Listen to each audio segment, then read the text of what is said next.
आज आपण या व्हिडिओमध्ये फुलाचे आत्मवृत्त या विषयावर 8 ते 10 ओळींचा निबंध लिहिणार आहोत। सो आपल्याकडे मुद्दे आहेत, तो मुद्द्यांच्या आधारे आपल्याला हा निबंध पूर्ण करायचा आहे। तर मुद्दे काय आहेत? जन्म एका उद्यानात, कळीच्या अवस्थेतील जीवन, फुलल्यावर झालेला आनंद, खट्याळ मुलाचे येणे, तोडणे, कचऱ्यात फेकून देणे, देवळात स्थान नाही आणि व्यथा। सो त्याला काय वाटलं हे सगळं आपल्याला डिटेलमध्ये लिहायचं आहे। आता निबंधाची सुरुवात करताना पहिल्यांदा काय तर पहिलं काय पॉईंट दिलं, जन्म एका उद्यानात म्हणजे एका गार्डनमध्ये त्याचा जन्म झालेला आहे। कळी म्हणजे ज्यावेळेस तो कळी होता त्याच्यानंतर त्याचं जीवन कसं होतं, त्याच्यानंतर तो प्रॉपर फूल बनल्यावर त्याचं जीवन कसं होतं। मग कोणीतरी एक खट्याळ खोडकर मुलं येतात, ते तोडून टाकतात, कचऱ्यात फेकून देतात।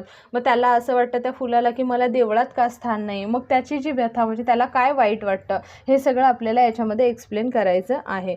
सो चला सुरुवात करूया। मला पाहून प्रत्येकाचे मन मोहित होते, म्हणजे मला बघितलं सगळ्यांनाच खूप आनंद होतो।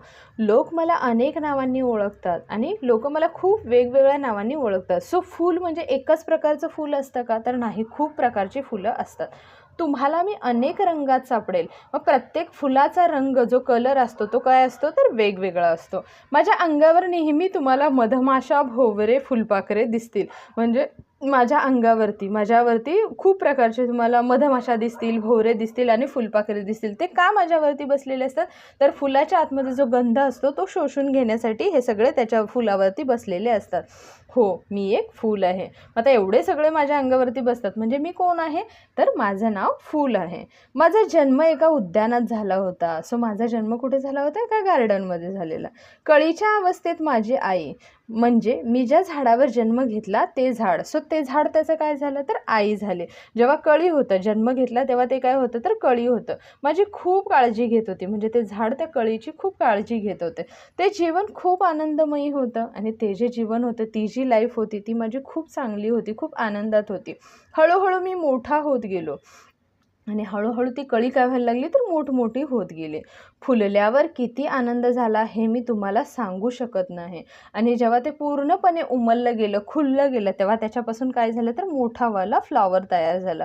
पण दुसऱ्याच दिवशी काही खट्याळ मुलांनी मला तोडून घेतलं। आता दुसऱ्याच दिवशी काही मुलं आली होती गार्डनमध्ये जी खूप खोडकर होती, त्यांनी काय झालं तर ते झाडावरचं ते सुंदर दिसणारं फूल तोडून घेतलं। मला माझ्या आईपासून दूर केलं, तेव्हा मला खूप दुःख झाले। म्हणजे जेव्हा त्याला तोडलं त्याच्या आईपासून, म्हणजे झाडापासून फुलाला वेगळं केलं, त्यावेळेस त्या फुलाला खूप दुःख झालं होतं। त्या मुलांनी मला तोडून कचऱ्यात फेकून दिलं आणि ती खोडकर होती, सो त्यांना त्या फुलाची थोडीच व्हॅल्यू समजणार आहे। मग त्या मुलांनी काय केलं तर ते फूल तोडून घेतलं आणि डायरेक्ट कचऱ्यात फेकून दिलं। तेव्हा मला खूप म्हणजे खूप दुःख झालं आणि त्यावेळेस खऱ्या अर्थाने मला खूप वाईट वाटलं। मी विचार केला, फुलाला तर सगळी माणसे देवळात ठेवतात, मग मला वाटलं की फुलं जी असतात, जी सगळी फुलं असतात ती फक्त देवळात जातात, देवाच्या पायाशी जातात, पण मला इथे कचऱ्यात। मग त्यांना फुलाला असं वाटतं की यार मला तर कचऱ्यात टाकून दिलं।